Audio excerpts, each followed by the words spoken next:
Olá, pessoal. Eu sou Bruno Moraes, arquiteto, e eu vou coordenar esse podcast, que é um podcast de um tema novo aqui dentro do Clube Casa Design, que é sobre arquitetura corporativa. Primeiro eu queria agradecer ao nosso patrocinador, a Saint-Gobain, e eu vou apresentar aqui para vocês o nosso convidado. Então, como a gente está falando de arquitetura corporativa, a gente está falando de um escritório aqui que a gente vai entrevistar, e é um dos maiores expoentes de arquitetura corporativa no Brasil. Então, a gente tem o privilégio de ser o primeiro episódio com o Sérgio Attier, do escritório Attier von Hatt. Na verdade, eu ia até... Assim, muita gente conhece, eu sou fã do escritório de vocês, a trajetória, a proporção que o escritório, né, chegou hoje aqui, numa representação, acho que não pode nem falar de São Paulo, no Brasil. Queria que você contasse um pouquinho sobre essa trajetória de vocês, como vocês chegaram até onde vocês chegaram hoje. Eu montei o primeiro escritório, eu trabalhava numa empresa, outra, né? Eu saí de lá em 89 e montei um escritório com um outro sócio. E eu conhecia o Ivo dessa empresa, a gente trabalhou juntos nessa empresa. E sempre mantivemos contato. E aí, como essa empresa também era voltada para o segmento corporativo, foi uma coisa natural minha, né? Não só comercialmente, mas também como arquiteto, de procurar esse mercado. Na verdade, naquela época, o escritório, quando a gente iniciou, fazia loja, fazia casa, fazia apartamento, fazia um pouco de tudo. E voltamos a fazer novamente, depois eu vou te contar. E aí, começou a crescer nesse segmento corporativo. E aí eu convidei o Ivo, isso em 94, porque eu via que começou a crescer o escritório. Eu sou arquiteto, o Ivo é administrador de empresas, ele não é nem engenheiro, nem arquiteto. A gente tem uma sinergia muito grande, a gente se complementa de uma maneira, eu considero, excepcional. É mais que um casamento, tantos anos, né? E eu sentia falta realmente de ter um sócio que apoiasse em toda a parte, não só administrativa, mas de conduzir o negócio e tal, porque eu sempre fiquei muito mais no lado criativo e até comercial. Então, quando o Ivo veio em 94, que nem eu falei, o escritório já estava adquirindo um certo tamanho, e a gente identificou naquela época que havia um gap muito grande do que poderia ser oferecido para o cliente versus o que os escritórios faziam, os estúdios faziam, né? Então, eles faziam um projeto, davam na mão do cara, o cara tinha que se virar com a construtora, procurar os acabamentos, tudo isso.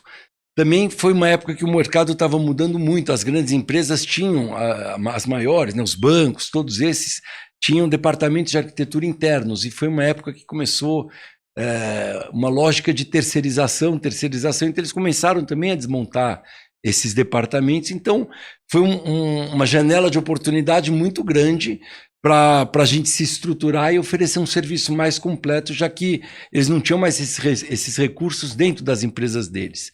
E com isso a gente começou uma lógica de realmente não só fazer o projeto, mas começar a apresentar as soluções, ajudar o cliente nas compras. Naquela época, era claro, não era o que a gente já faz hoje, mas realmente com um viés de fazer uma entrega muito mais completa, um full service para esse cliente corporativo que não tinha.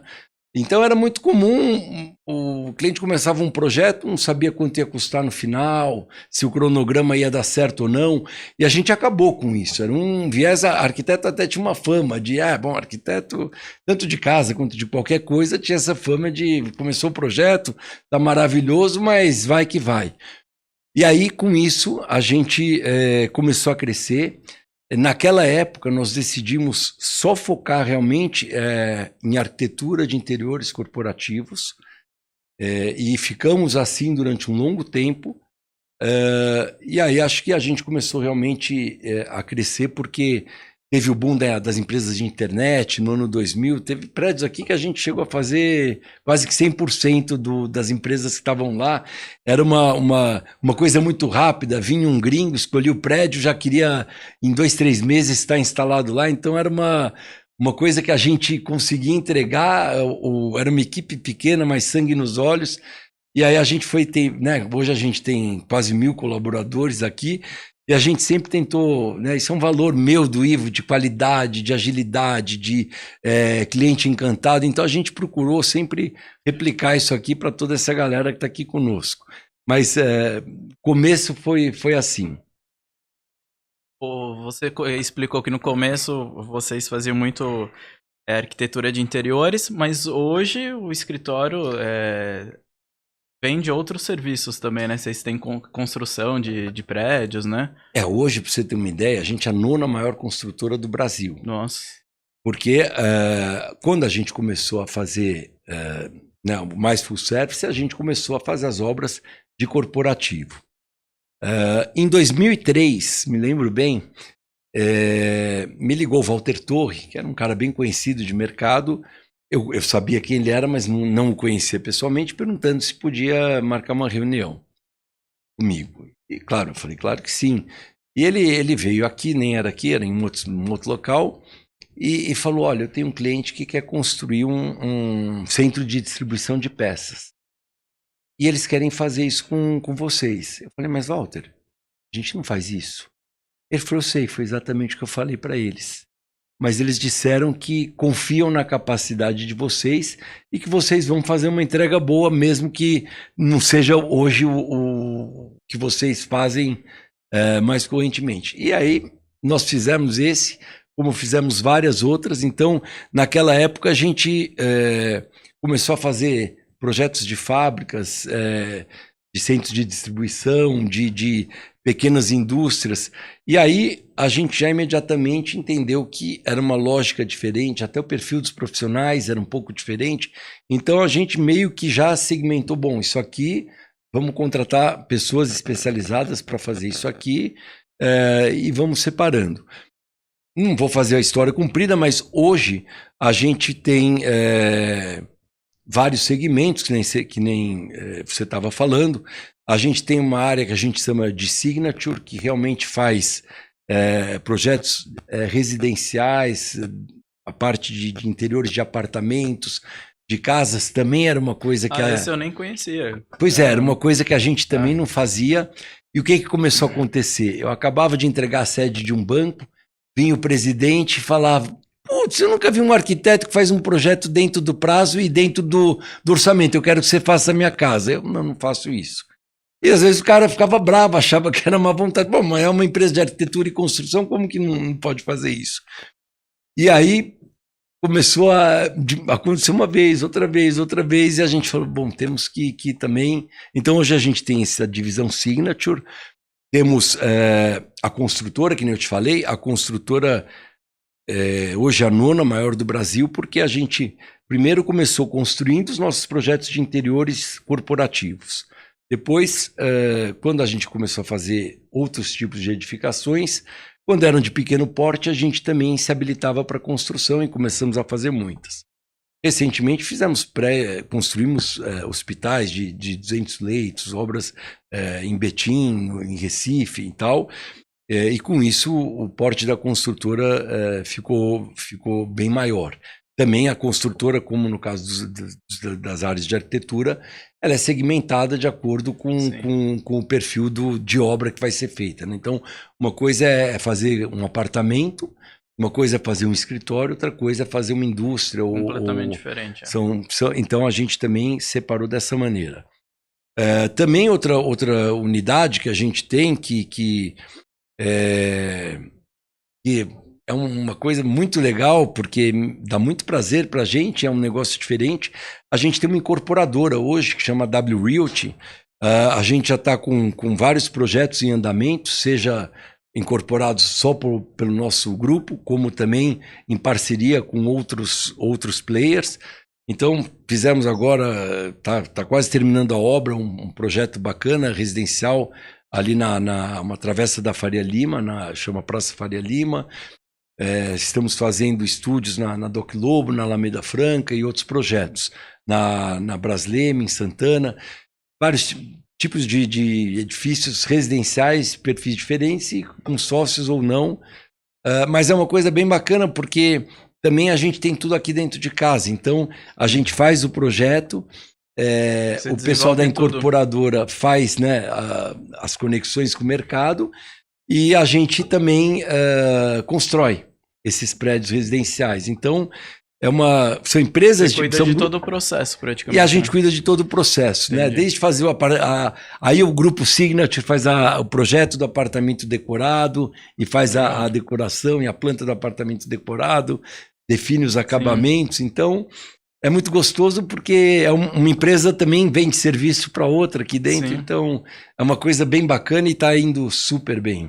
Então... isso tem até um pouco a ver com o que eu ia te perguntar, como a próxima pergunta. Você comentou ali você tinha um cliente que vocês fizeram o escritório e aí ele pedia para você fazer a residência. E eu vejo isso, essa fama que você comentou do arquiteto, de talvez não fechar o prazo, não fechar o financeiro, ainda tem essa fama, né? E eu vejo que falta muito essa parte de planejamento, que tem muito no corporativo, já que a gente está falando aqui de projetos corporativos. Eu sinto falta isso no mercado, talvez no residencial. E quando a gente fala de corporativo, uma palavra muito forte, talvez não são todos que estão escutando aqui que conhecem, né? Que eu queria que você explicasse um pouco, que vocês fazem muito bem, que é o turnkey. Então, o que seria o turnkey, né? Como que é esse tipo de prestação de serviço?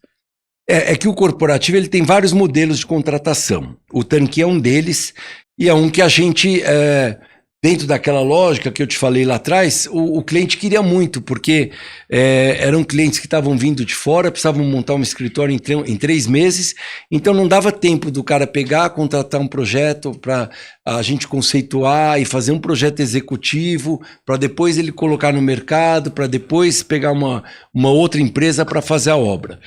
Então, a gente começou a oferecer um modelo que eu consigo reduzir o prazo quando é um turnkey. Porque eu estou fazendo o projeto aqui e a equipe de engenharia já está vendo o que eu posso comprar antecipadamente, que é um equipamento, qualquer coisa que é um produto importado, às vezes, que é um prazo maior. Então, e a arquitetura já vai trabalhando com esse conceito, bom, o que eu posso já ir entregando para a engenharia poder ir evoluindo na obra. Então, você consegue reduzir significativamente, às vezes, o cronograma quando você faz nesse modelo turnkey. É claro que também uma prerrogativa desse modelo é que você tem um custo definido. O cliente não quer embarcar numa coisa que ele não sabe quanto vai custar. Então, a gente tangibiliza o projeto, especifica tudo, então ele sabe exatamente o que ele vai ter. E, claro, a gente também já tem, né, a gente tem um track record aí, então o cliente se sente confortável de que vai acontecer dessa forma, nós não vamos mudar nenhum tipo de especificação do que foi vendido, né, não vai ter gato por lebre.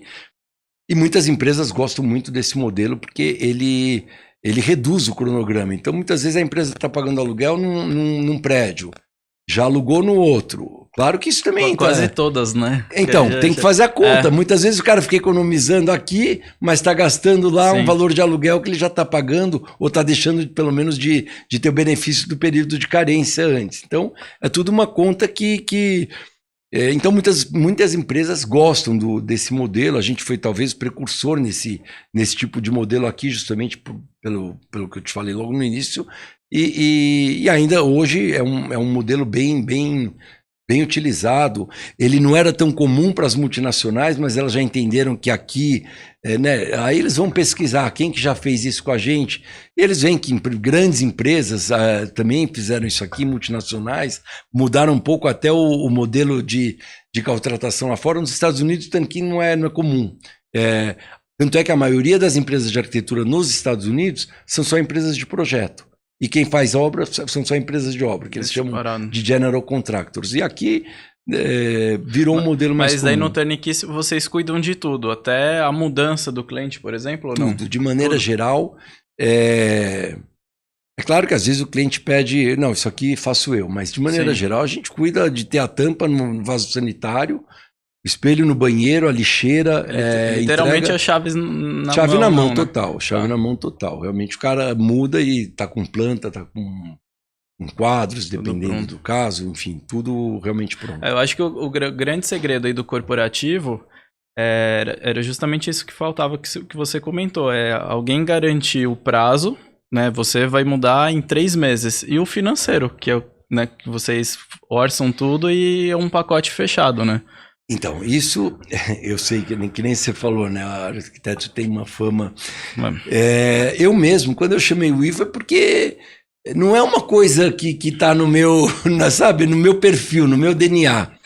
Então eu falava, eu tenho que ter, né? Eu tenho que trabalhar com uma pessoa que realmente vai fazer essa parte da administração, de tocar o bumbo do negócio, de cuidar da parte financeira, não só da nossa empresa, como da do cliente, porque o cliente está confiando, às vezes, somas expressivas para a nossa gestão.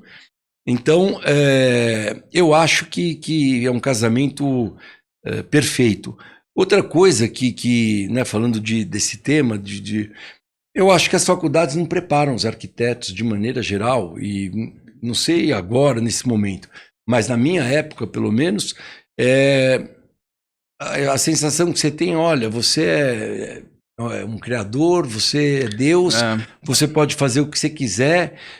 Ainda continua assim. Então, eu acho isso um problema, né? A pessoa né? não sai empreendedora para ter um negócio, esse controle financeiro, principalmente financeiro, prazo, né? Aqui na nossa empresa, a gente molda. Eu tinha problema de contratar, porque não é o perfil dos arquitetos natural.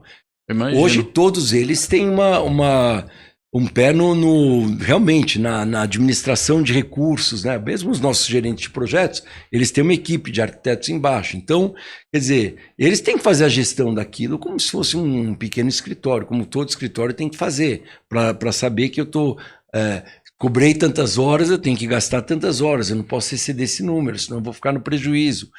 E é uma coisa que eu acho que, né, a gente consegue realmente permear nossas equipes com essa noção de que a gente tem que fazer o melhor para o cliente, tem que fazer todas as entregas que a gente precisa entregar para o cliente, mas a gente tem que olhar para a gente também de realmente poder ser uma empresa lucrativa, né? Encantar o nosso cliente, mas a gente tem que ser uma empresa lucrativa para poder contratar mais pessoas, ter os equipamentos de última geração, poder evoluir para outros campos. Então, essa é uma receita que eu acho fundamental. Agora, você estava comentando de entrega para os clientes, até me surgiu uma curiosidade aqui. Desde que vocês iniciaram até o momento de hoje a gente está numa geração assim muito imediatista, né? Você vai pedir uma comida, o iFood demorou 5 minutos, você já liga lá reclamando. Esse prazo de entregas de obra corporativo mudou lá de quando vocês começaram? Hoje os clientes, eu quero tudo, sei lá, em 2 meses, 1 mês, não sei. Mudou esse prazo? Na verdade, eu vou te dizer que talvez tenha mudado para melhor. E nem eu estava te falando, lá em 1990, quando a gente fazia... 1990 não, desculpe, ano 2000... Sim.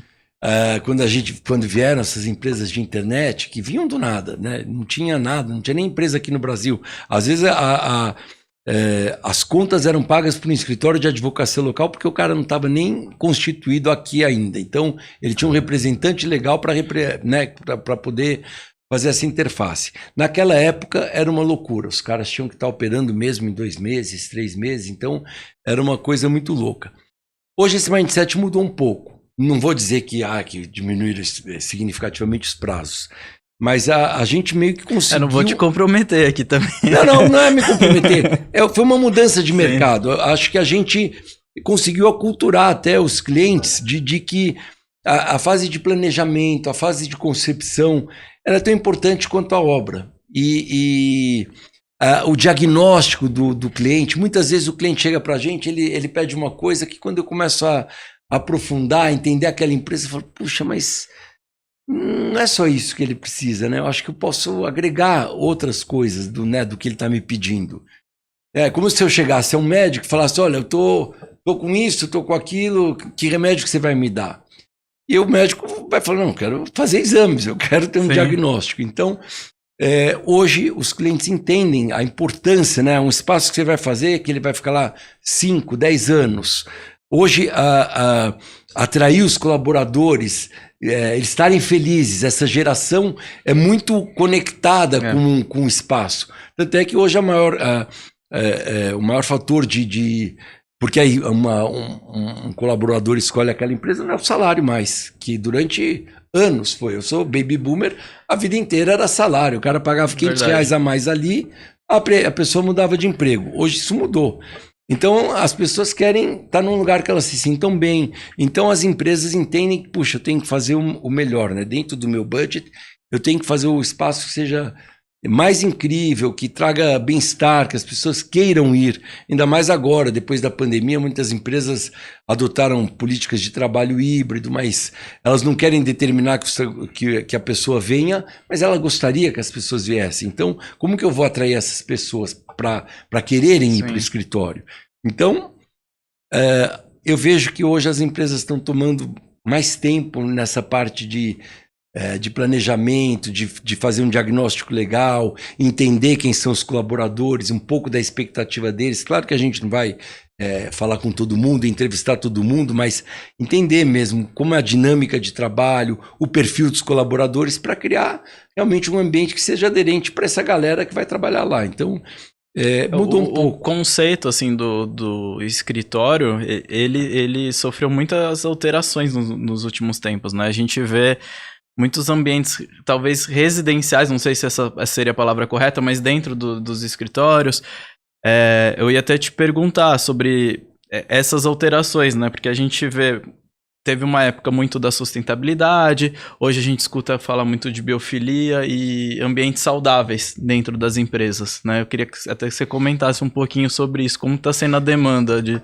Na verdade, vai só agregando. A sustentabilidade continua sendo um item fundamental. Hoje nós somos, acho que a empresa do Brasil com o maior número de projetos certificados no LEED. Então isso continuou. Mas, de fato, tem outros temas que vieram. A partir nem a partir da pandemia, porque se olhar nossos projetos, mesmo antes da pandemia, já havia uma tendência de você trazer ambientes mais com home feeling, que a gente chama, né?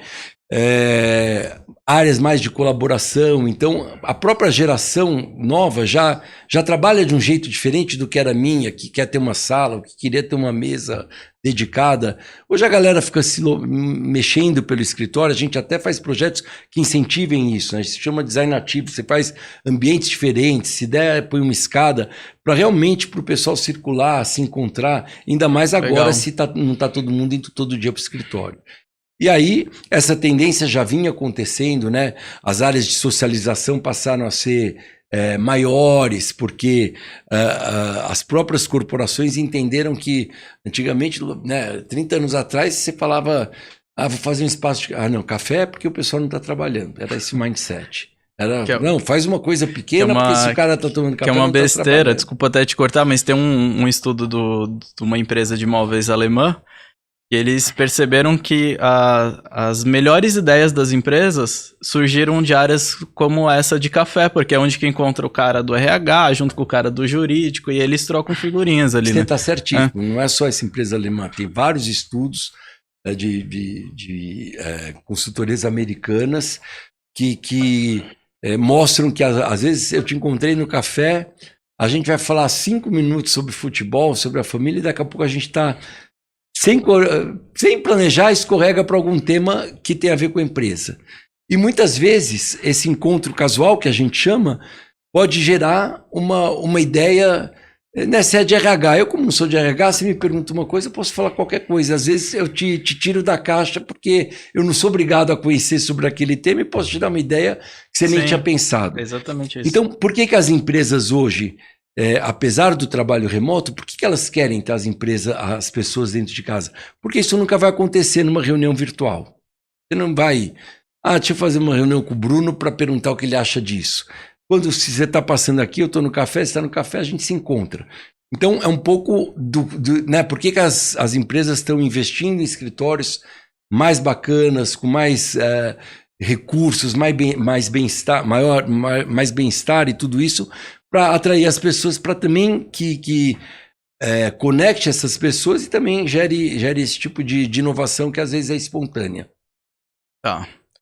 Isso faz muita diferença, né? A gente percebe que Na verdade, teve uma alteração do layout, que é o que você estava comentando, desses conceitos, mas antigamente o escritório era, põe uma estação de trabalho e uma cadeira, né? Hoje se aprofunda muito, né, em conceitos, que é tudo isso que você está explicando, né? Tem imagem da empresa por trás.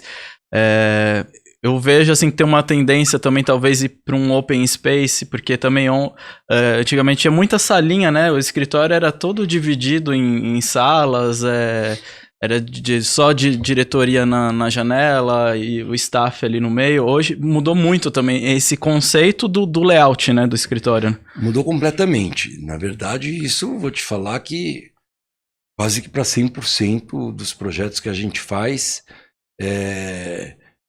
claro que cada empresa é uma empresa, mas o conceito de projetos... tem particularidades, né? Mudaram completamente. Depende do departamento. Muito mais áreas colaborativas, a tecnologia é uma ferramenta importantíssima, né? Porque a gente sempre vai sempre vai ter alguém que pode estar fora. Então, como que eu faço uma reunião mais inclusiva, né? Para aquela pessoa que está no Teams, não está na sala ali ou no espaço, se sinta realmente incluída. Então, recursos tecnológicos para isso. A parte de bem-estar, né? Hoje tem certificação só de bem-estar, então você criar espaços de amamentação para a mãe poder extrair leite para depois levar para casa, salas de massagem, salas de jogos, vários espaços realmente de interação, biofilia, né? Uso de planta, biofilia não é só uso de planta, mas materiais naturais como a madeira, pedra, né? Coisas que remetam à natureza. Hoje não existe projeto que a gente faça que as pessoas não estejam nas janelas, né? Não existe mais aquele negócio de fazer uma fileira de sala de diretores e o pessoal tá tudo no meio. Então, mesmo salas de diretor, hoje elas são geralmente salas flexíveis, onde se o diretor não foi lá trabalhar naquele dia, alguém pode reservar aquela sala para às vezes senta até junto, né? Dependendo do layout, junto, né? Então, mudou muito isso. Um pouco esse negócio de home feeling que a gente estava falando antes, também é um pouco disso, né? O home feeling é trazer um ambiente colaborativo que remete um pouco ao ambiente da casa, pode ter uma iluminação diferenciada. A gente tem que ter uma preocupação com ergonomia. Geralmente não são espaços que a pessoa vai ficar 5 horas nem trabalhando o dia inteiro. Mas ainda assim... a gente não usa um mobiliário residencial exatamente para esses espaços. Ele remete a um mobiliário residencial, mas geralmente são sofás um pouco mais altos do que você usaria em casa, com uma espuma com mais densidade para a pessoa não afundar, às vezes apoio para laptop. Então, ele tem que ser funcional, pode remeter a um espaço mais residencial, mas ele tem que ser funcional, que permita a pessoa trabalhar com conforto e com os recursos tecnológicos aguentar, necessários. Né? Resistência também, né? No dia a dia do escritório. E para vocês conseguirem gerir tudo isso que você me explicou, projeto, obras, vocês utilizam alguma plataforma? Olha, eu vou te falar, esse foi o maior desafio nosso. A gente nunca achou uma plataforma, desde essa época aí, que eu estava te falando do nosso começo, que a gente achasse que estava adequado porque a gente queria. Então, a plataforma que a gente usa, a gente foi desenvolvendo desde aquela época e aperfeiçoando ao longo dos anos. Então, a gente tem um sistema que eu acho incrível, mas que é nosso, não só de gestão, mas de indicadores, de gestão dos recursos financeiros de cada projeto, da empresa inteira. As pessoas têm acesso aos KPIs, ela consegue saber em tempo real como que está andando aquele projeto. Então, isso tudo foi desenvolvido aqui ao longo dos anos e aperfeiçoado, e a gente está sempre procurando melhorar. Sentiu falta de algum indicador, de algum recurso, a gente tem uma equipe de programador interna aqui. Puxa, agora eu preciso disso, agora eu preciso daquilo. Então é uma plataforma que vocês desenvolveram. Desenvolvemos ao longo dessa jornada toda aí, e ela está cada vez mais incrível. Realmente é uma coisa muito especial que a gente fez aqui. Ela é muito amistosa também, então entra uma pessoa nova para trabalhar, rapidamente ela consegue entender os recursos dessa plataforma. É muito, muito bom ter isso. Legal. E com tudo isso que a gente passou, né, tá passando, né, da questão Covid, tá aí ainda. Imagino que ele tem influenciado muito na questão, desde obra até estruturas dos escritórios. Tiveram empresas que tiveram que devolver andar, consolidar. Essa questão do híbrido que você comentou, eu já escutei até de amigos, assim, o pessoal reclamar muito, por exemplo, antes a gente fazia uma videoconferência numa sala de reunião, hoje eu tenho que fazer a vídeo ali na minha estação de trabalho, aí tem um cara conversando atrás. Então eu imagino que vão ter alterações daqui para frente. O que você acha que vai ser desse futuro? Assim, vão continuar tendo muitas alterações esse ano aqui de 2023? 2023 não, 2023, 2023. Eu acho que sempre tem mudança, né? Não há dúvida que o impacto da pandemia foi enorme, né? Você falou de obras, imagine a gente com um monte de obras, a maioria delas ninguém suspendeu. Então, o que a gente teve que alocar de recursos, de segurança, de proteção dos colaboradores que estavam nessas obras e tudo isso, foi realmente uma coisa incrível, foi uma loucura que a gente teve que se adaptar muito rapidamente. Falando das mudanças dos escritórios, a gente vê que muitas empresas falam, vou pôr tal número de phone booths, mas de fato as pessoas às vezes não querem ter que levantar de um lugar que já estão para ir até um outro fazer um call, uma chamada virtual.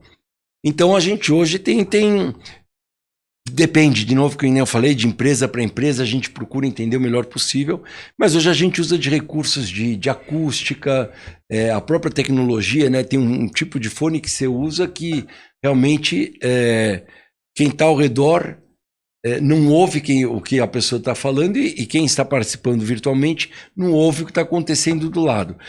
Que no começo da pandemia o pessoal põe aquele fonezinho, ficava se tinha muita gente, ficava uma balbúrdia atrás e tal. Eu também vejo que houve uma primeira onda de muitos escritórios reduzindo, que acharam, puxa, não preciso de tanto espaço. Teve outras empresas, não são muitas, mas teve algumas que não, eu quero um espaço maior, eu quero um lugar mais legal, porque eu quero fazer um espaço incrível que as pessoas queiram vir. Então teve também esse caminho oposto. E hoje eu estou vendo que as pessoas estão querendo já vir mais para o escritório. A resistência que havia ainda quando, né, a pandemia estava maior, ano passado ainda tinha uma resistência maior, hoje está tendo um movimento oposto de gente que fala, meu Deus do céu, eu não aguento mais ficar em casa. Eu em junho de 2020, eu não aguentava mais, e olha que eu moro num lugar legal, que eu não tinha problema de gente ou de espaço para fazer reuniões virtuais. Muita gente tinha. Sofreu com isso. Essa é uma questão, né? Depende você padronizava, todo mundo vai ficar em casa, aí tem um que ele consegue ficar numa sala lá, tranquilo, aí tem outro que tem o filho, o cachorro, e um inferno a vida da pessoa. Esse foi um problema grande, porque tinha gente mas tinha que ficar, né? No começo da pandemia, você não tinha o que fazer. Foi muita gente, né? Imagina as grandes empresas, grandes bancos com 40 mil colaboradores, e de um dia para a noite você tem que pôr todo mundo em casa. Não tinha recursos tecnológicos, não tinha computador para todo mundo, não tinha segurança da rede. Então foi uma coisa muito, muito louca que aconteceu.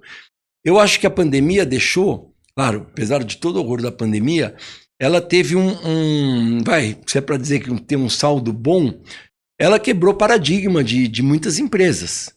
Essas que achavam que, né, que não pode trabalhar remotamente de jeito nenhum, ninguém pode trabalhar remotamente. Então, eu acho isso um benefício, né? Não só para o bem-estar da pessoa, mas também, né, deslocamento. Então, hoje não há empresa que não tem flexibilidade de horários, né? Então, não é que todo mundo precisa chegar às 9, todo mundo precisa sair às 6. Então, ela quebrou um paradigma de uma coisa que vinha há muitos anos. Algumas empresas adotavam, mas outras não, até porque não visualizavam como poder fazer isso dentro da minha empresa, né? Vai ser um investimento muito grande, mas inexoravelmente tiveram que se adaptar, né? Por causa da pandemia.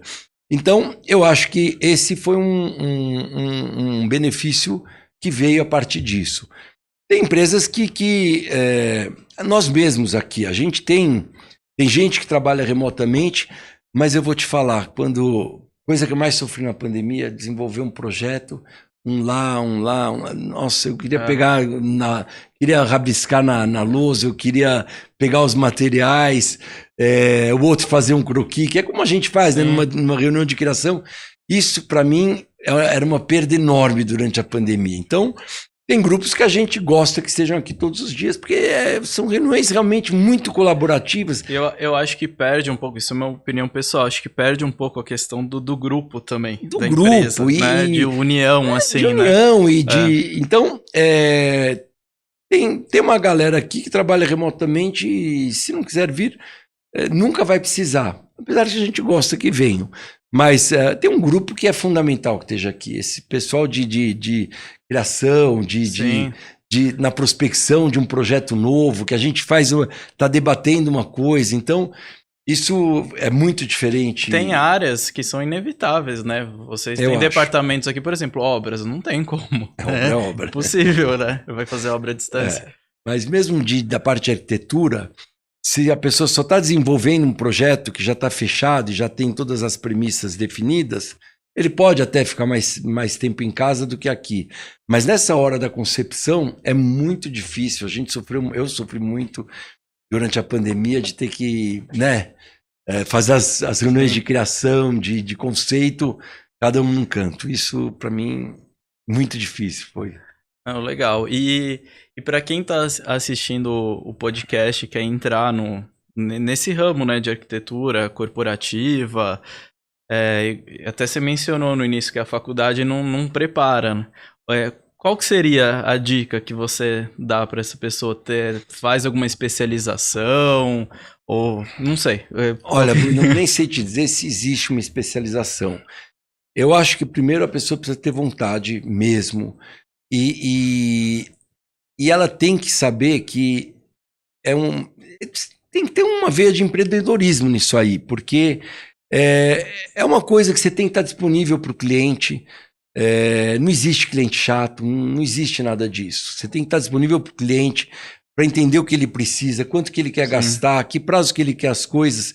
E eu vejo, né, lá no início, às vezes eu tinha dificuldade de contratar arquiteto, porque o cara chegava e não, mas ele pediu isso aqui para daqui a 4 dias, impossível. Como que eu vou conceber uma ideia disso aqui em 4 dias? Não sei, cara, tem que ser.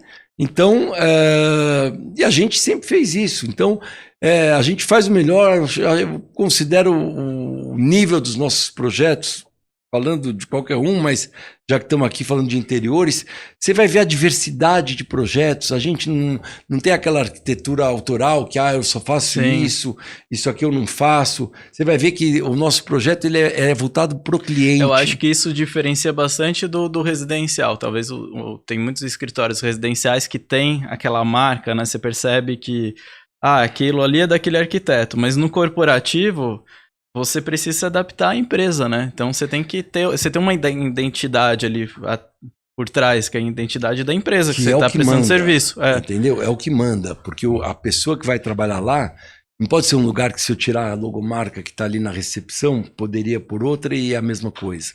O cara tem que saber, ele tem que sentir o DNA daquela empresa. Você falou isso do residencial, claro. Tem muitos arquitetos que são bem autorais, fazem um estilo de arquitetura muito definido. E aí, o cliente de casa, por exemplo, que vai procurar esse arquiteto, é porque ele já viu e ele quer aquilo. Ele já vai. É ao contrário. As empresas são muito diversas. Os segmentos são muito diversos. A gente trabalha para todos os segmentos, farmacêutica, alimentação. Cada um tem uma coisa completamente diferente. O orçamento de cada empresa é completamente diferente. Então, você tem que estar apto a não fazer, não vou fazer porque eu não quero isso. Mas a gente tem que recomendar para o cliente. Nós temos que ter a expertise de se tem alguma coisa que ele está me pedindo que eu não acho adequado, claro que eu tenho que me posicionar. Mas não é querer impor uma coisa porque eu prefiro isso do que aquilo. A gente sempre vai fazer o melhor, mas dentro do espírito do que ele precisa ter, do que ele quer passar para o mercado, do que ele quer comunicar para os colaboradores dele como engajamento, como... Então, minha recomendação para alguém que quer trabalhar nesse segmento é realmente se doar para o cliente, porque não há outra maneira. É bem diferente, talvez, desse segmento residencial. Muitas vezes os arquitetos não têm nem tempo de fazer, então você procura, bom, posso fazer sua casa, talvez daqui a um ano eu vá começar o projeto. Você quer esperar, você espera. No mercado corporativo... O time é muito diferente, né? Se o cara quer esperar, né? Se o cliente está disposto a esperar. Ah, sim. Eu sei que acontece. E o cliente raros, às vezes fala, ok, vou esperar porque eu quero ter o projeto. No corporativo não existe isso. Você está pagando aluguel aqui, a empresa está andando, você está contratando pessoas, então tem que acontecer, não é uma coisa que você fica... E se você não entregar na data, você tem uma empresa por trás, que não sei quantos funcionários que não vão ter onde trabalhar, né? Lógico, sem falar disso, né? Isso o dinheiro envolvido, Sim. É muito dinheiro envolvido. Se a empresa não entrega o andar onde ela está, se ela não muda no tempo correto, então... Acho que os riscos que envolve ali, não sei se eu posso falar isso, mas talvez os riscos sejam até maiores, porque você está tratando de um CNPJ, um monte de pessoas por trás, e se você atrasar, talvez em alguns contratos aí que vocês façam, atrasar um dia, sem dúvida. Acabou tudo, né? Então... acho que... Acabou tudo não, mas... Não, eu digo assim... impacto enorme vai ter um impacto enorme. Empresa. Até porque a gente faz um trabalho bastante de comunicação também com a empresa e muitas vezes estende isso para os colaboradores, né? Porque qualquer mudança gera ansiedade. Então, a rádio peão, né? Então começa um zoom, vai mudar, para onde vai mudar? Sim. É errado você não comunicar. A gente recomenda para os nossos clientes, vamos falar o que nós vamos fazer, vamos mostrando o que a gente vai fazer. A pessoa se sente participativa engaja do processo. Engaja as pessoas, se sente participando e tira uma ansiedade que pudesse estar acontecendo. Então isso é um processo que eu considero bem importante. Sim. Aí Não, com certeza. Sérgio, eu queria... Na verdade, assim, se tivesse mais tempo, a gente tem muito assunto aqui, mas eu queria te agradecer. Eu sei que o seu tempo é super disputado aí de você ter parado um pouco aqui para participar desse podcast. Acho que foi muito rico o conteúdo aqui de tudo que a gente conversou, tá? Então, queria te agradecer por ter topado aqui o convite. Legal, obrigado aí pelo convite. Espero poder ter agregado aí algum conhecimento, alguma coisa de valor para a galera. Tem o Instagram da Atier Bonrat, Atier Bonrat. O meu é Sérgio Atier, então lá a gente está sempre, não sei, para quem estiver interessado, Sim. A gente está sempre postando projetos novos. Então, quando eu falava antes para você da diversidade de soluções e de projetos, é legal a galera entrar lá, porque eles vão ver mesmo que o que eu estou falando é um fato. Legal. Então, é isso, e agradeço e estou à disposição se precisar de alguma coisa. Tá bom, obrigado você. Obrigado a todos que acompanharam o podcast até o final. Obrigado ao nosso patrocinador Saint-Gobain e até o próximo episódio.